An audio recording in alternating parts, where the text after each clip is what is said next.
Bonjour, je m'appelle Rosemary. Ma famille était plutôt pauvre. Mes parents essayaient toujours d'économiser de l'argent et ne nous gâtaient jamais, que ce soit ma sœur ou moi. Sandy s'en fichait parce qu'elle n'avait pas d'amis et qu'elle se contentait de passer ses journées à lire des livres à la maison. Mais moi, j'enviais mes camarades de classe qui avaient tous des gadgets stylés et des vêtements à la mode. À chaque fois que je demandais quelque chose à papa et maman, ils disaient toujours qu'on ne pouvait pas se le permettre. Ouais, c'est ça. Ils trouvaient toujours de l'argent pour acheter ce qu'ils voulaient, eux. Sandy était d'accord avec eux quoi qu'il arrive. Ça m'énervait tellement. Rosemary, arrête de déranger papa et maman. Si je peux vivre sans toutes ces choses, alors toi aussi. Ouais, t'es parfaite, toi, pas vrai? Ça me rendait triste que mon enfance n'était pas aussi cool que celle de mes amis. J'avais hâte de grandir. Là, je pourrais acheter tout ce que je voudrais et vivre dans le luxe. Pour être honnête, j'avais l'impression que mon monde s'effondrait. Mason, mon copain, me traitait comme une reine et toutes mes amies m'enviaient. Mais dernièrement, il avait perdu tout intérêt pour moi. Je soupçonnais même qu'il allait me larguer. Passons le week-end ensemble. Une autre fois. Je dois réparer ma grand-mère et rendre visite à mon vélo. Enfin, je veux dire... Bref, je vais être occupée. La vie était terne et j'avais l'impression qu'il y avait un nuage sombre au-dessus de moi. Laisse un like et abonne-toi à la chaîne. Peut-être que ça me remontera le moral. Et puis un beau jour, ma vie a été bouleversée. Ce jour-là, j'ai trouvé un paquet sur le porche. Il pleuvait et je ne pouvais pas lire qui l'avait envoyé parce que l'écriture avait coulé. Mais j'étais persuadée que ni mes parents ni Sandy n'avaient rien commandé. Alors j'ai apporté la boîte dans ma chambre et je l'ai ouverte. Tu ne devineras jamais ce que j'ai trouvé à l'intérieur. C'était un costume de femme enceinte. Genre avec une fausse bosse de bébé. Ça avait l'air tellement réel. J'ai décidé de faire une blague à mes parents et de la mettre. Papa, maman, vous allez bientôt être grands-parents. J'ai dit que je portais des vêtements amples pour cacher mon état, mais que je ne pouvais plus me taire. Puis je leur ai montré mon ventre. J'ai eu l'impression qu'ils allaient s'évanouir et j'arrivais à peine à me retenir de rire. Mais c'est là que ma blague est sortie de mon contrôle. Mes parents ont soudainement fondu en larmes de joie et ils ont promis que je ne manquerais de rien et qu'ils prendraient soin de moi. Vous n'êtes pas énervé contre moi? C'était assez irresponsable de ta part, Rosemary. Mais les enfants sont notre plus grande joie. On est là pour t'aider. À ce moment-là, je me suis dit que je devais saisir cette chance et demander à mes parents tout ce dont je rêvais depuis si longtemps.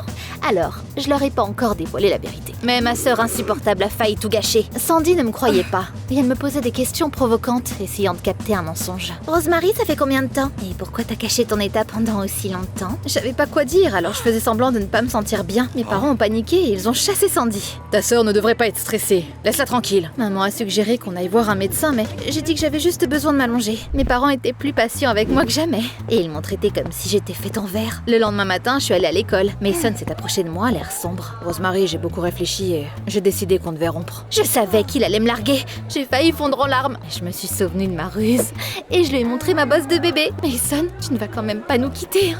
Moi et notre bébé. Il est devenu blanc comme un drap. Comment? Quand? On n'a jamais rien fait de plus que de se tenir la main. Oups, j'avais pas réfléchi à ça. Mais qu'est-ce que je lui dis? Tu te souviens pas de cette soirée chez toi? T'avais mangé trop de pizza et tu t'es évanoui. Ouais, je m'en souviens. C'est là qu'on l'a fait. Tu vas être papa? Mason s'est gratté la nuque et il a dit avec hésitation qu'il serait là pour moi. Ça a marché.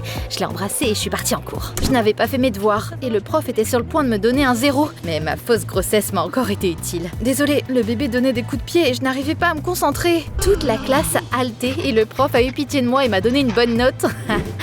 Ça allait enfin mieux dans ma vie. Après les cours, je suis rentrée chez moi de bonne humeur. C'est là que les inconvénients de la grossesse, bien que faux, sont devenus évidents pour moi. La bosse du bébé était lourde et j'avais mal au dos. J'étais tellement fatiguée que j'ai dû m'asseoir et me reposer un peu. J'ai l'impression d'avoir avalé une pastèque entière. Une voiture s'est arrêtée près de moi. Nos voisins, monsieur et madame Jones, étaient dedans. Ils s'étaient mariés récemment et c'était des gens très gentils. Le couple a remarqué mon ventre rond. Ils m'ont félicité et ils m'ont proposé de me ramener chez moi. Alléluia! Je suis montée dans leur voiture et j'ai découvert qu'ils essayaient d'avoir un enfant depuis longtemps. Malheureusement, les médecins disent que je ne peux pas avoir d'enfant. Je suis désolée, c'est horrible. Si jamais tu as besoin d'aide, tu peux toujours nous parler. Je les ai remerciés et je suis rentrée à la maison. Mes parents étaient au 7e ciel, vu qu'ils allaient bientôt devenir grands-parents. Donc ils m'ont acheté une tonne de cadeaux. Bien sûr, Sandy ne supportait pas que je reçoive toute l'attention.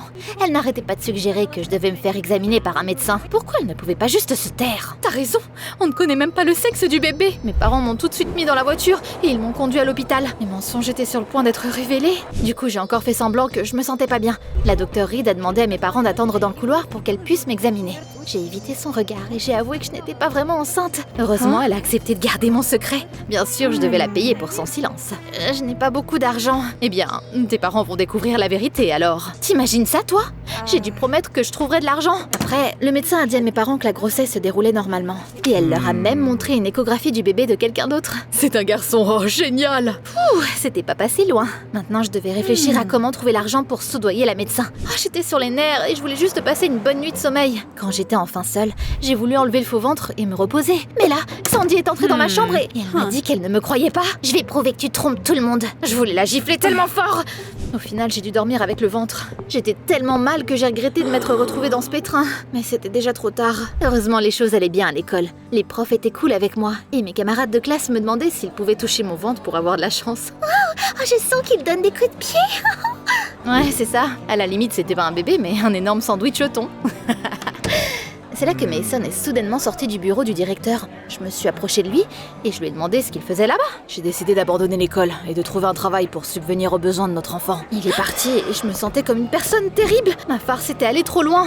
Qu'est-ce que je pouvais faire avant que tout ne dégénère? J'y réfléchissais en rentrant de l'école quand j'ai vu l'équipe de tournage de l'émission Enceinte à 16 ans près de chez nous. C'était une émission de télé-réalité populaire sur les jeunes mamans. Attends une seconde, ils étaient là à cause de moi? J'avais vraiment envie d'avouer tous mes mensonges à mes parents quand je suis rentrée à la maison. Mais ils m'ont annoncé qu'ils avaient signé un contrat et que la saison suivante de la série allait parler de moi. Ils nous ont même payé $1 million.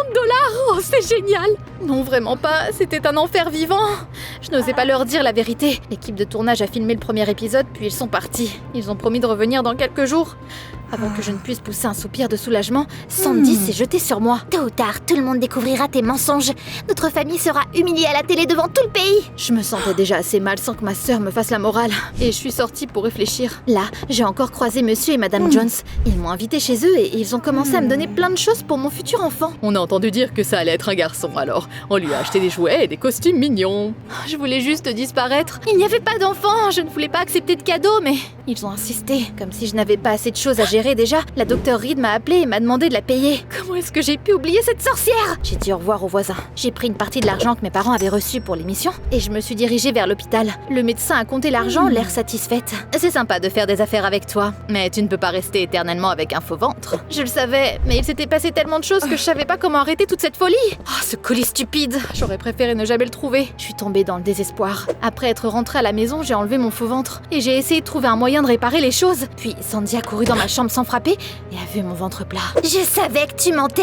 Elle a appelé nos parents et elle leur a montré le faux ventre. Bizarrement, une partie de moi était contente que je n'ai plus à mentir. Bien sûr, mes parents sont devenus fous, mais j'étais prête à accepter n'importe quelle punition. Malheureusement, ce n'était que le début de mes problèmes. Maman et papa ont relu le contrat qu'ils avaient signé et ils ont dit qu'on avait de gros ennuis. S'ils découvrent que tu n'es pas enceinte, ils vont non seulement nous enlever l'argent qu'ils nous ont payé, mais aussi nous faire payer une énorme amende. On n'a pas l'argent pour ça. T'es contente maintenant, Rosemary? On va finir dans la rue à cause de toi. J'étais à deux doigts de faire une dépression, mais maman a pris le contrôle de la situation. Elle m'a dit de remettre mon ventre et de faire semblant d'être enceinte jusqu'à ce qu'on ait une meilleure idée. Sandy, tu fermes ta bouche, toi. Peu importe, un jour les mensonges se paient. J'ai remis le faux ventre, puis quelqu'un a frappé à notre porte. Les parents de Mason sont venus discuter de notre futur mariage. Mon fils va prendre ses responsabilités et épouser Rosemary. Je l'ai regardé, la bouche grande ouverte. Un mariage? On n'avait que 16 ans. Puis, l'équipe de la série est venue pour me dire qu'il était temps de filmer le prochain épisode. Oh, c'était un cauchemar.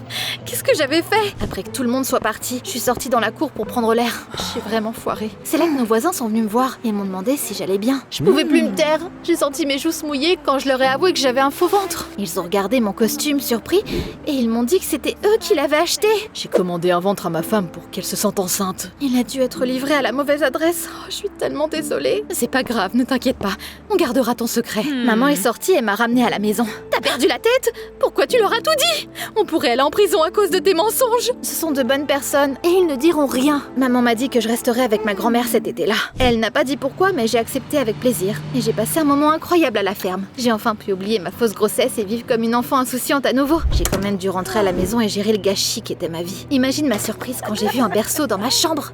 Et puis, j'ai vu mes parents. Ils tenaient un vrai bébé. Rosemary, tu n'as plus besoin de porter ce ventre. Au cours de l'été, on a secrètement adopté ce bébé. Tu devras dire qu'il est à toi. Mais je savais pas quoi dire. Et même avant que je ne puisse dire quoi que ce soit, Sandy a crié que l'équipe était prête à filmer le prochain épisode.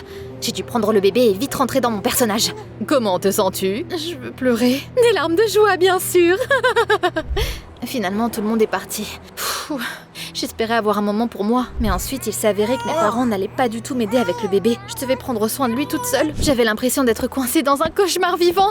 C'était tellement dur. J'ai dû changer les couches, chanter pour qu'il s'endorme et même aller à l'école avec lui. Je l'ai appelé Félix d'ailleurs. Pendant ce temps-là, le pauvre Mason travaillait comme serveur pour économiser pour notre mariage. Un jour, Félix a commencé à pleurer quand j'étais en classe et je n'arrivais pas à le calmer quoi que je fasse. Le prof a dit que je pouvais pas venir à l'école avec un bébé et que je devais faire une pause dans mes études et me concentrer sur le fait d'être mère. Tu pourras finir l'école dans quelques années. J'étais suspendue et j'ai dû rentrer à la maison. Oh, j'ai tellement pleuré que j'ai cru que mes yeux allaient sortir de mes orbites. Pourquoi ça m'arrivait à moi tout ça? Il n'y a pas si longtemps, j'étais une enfant ordinaire. Et maintenant, je devais agir comme une adulte et être responsable d'un bébé. Tout ça à cause d'une blague stupide. J'aurais aimé pouvoir remonter le temps et tout changer. Mes voisins m'ont retrouvée près de la maison. Madame Jones a doucement pris Félix dans ses bras pour le calmer. Je leur ai dit que j'en pouvais plus. On pourrait adopter ce bébé, non? Tu es encore jeune et tu devrais profiter de ta jeunesse. On l'élèvera comme notre propre fils. Mais c'était une idée incroyable. J'ai dit que j'allais en discuter avec mes parents et je suis rentrée à la maison. On a relu le contrat et... Yay! Il n'y avait pas de règle disant que je ne pouvais pas mettre mon enfant en adoption. Alors, j'ai appelé nos voisins et je leur ai joyeusement dit qu'ils seraient bientôt parents. On a filmé le dernier épisode de l'émission et j'ai dit au public que Félix allait être élevé par une autre famille. Y avait-il de la lumière au bout du tunnel? Avec mes parents, on était au 7e ciel parce qu'on pouvait garder l'argent de l'émission et qu'on ne serait pas endetté jusqu'aux oreilles. Mais Sandy n'était pas contente. Vous avez menti à tout le monde et le karma vous punira. T'es quoi, ma conscience? Arrête de tout ruiner pour tout le monde. Après ça, j'ai dit à Mason que j'avais décidé de mettre Félix à l'adoption parce que ce serait mieux pour tout le monde. Il était déçu de moi et on a rompu. Ses parents ont déclaré qu'il n'y aurait pas de mariage et Mason est revenu à l'école. Même si Mason bouillait de colère, j'étais content qu'il reprenne ses études. Il avait un bel avenir devant lui. D'ailleurs, le directeur m'a aussi laissé revenir à l'école dès qu'il a découvert qu'un bon couple allait adopter mon bébé. Je pensais que ce serait la fin de mes aventures, mais le destin avait d'autres plans pour moi. Un matin, nos voisins sont venus rayonnants et ils nous ont dit qu'un miracle s'était produit. On a réussi! Oh, je suis enceinte! Je suis désolée, mais on ne peut plus adopter Félix. Mon cœur s'est serré, mais qu'est-ce que j'étais censée faire maintenant? Mes parents ont trouvé un nouveau plan. On pourrait laisser Félix à l'orphelinat. Le contrat ne l'interdit pas. Sandy a secoué la tête et j'ai compris ce que je devais faire. Non, je suis responsable de cet enfant. Je ne l'abandonnerai pas. Félix grandira dans une famille aimante. Mes parents n'ont pas approuvé ma décision, mais ils l'ont acceptée. Pour la première fois de notre vie, ma sœur m'a regardée avec respect. Rosemary, tu as grandi. Je suis fière de toi. Depuis ce jour-là, Sandy m'a aidée à prendre soin de mon fils pour que je puisse étudier et travailler. Félix a beaucoup de chance d'avoir une tante aussi chiante, mais avec un bon cœur. Félix, quand tu seras grand, je te raconterai plein d'histoires drôles sur ta mère rebelle. Même les mensonges les plus innocents peuvent avoir de graves conséquences. Ne répète pas mes erreurs. Pas toutes les histoires se terminent aussi bien que la mienne. T'aimes bien les aventures des personnages de Journal Intime? Alors abonne-toi et like la vidéo. Il y a encore plein d'histoires intéressantes à venir.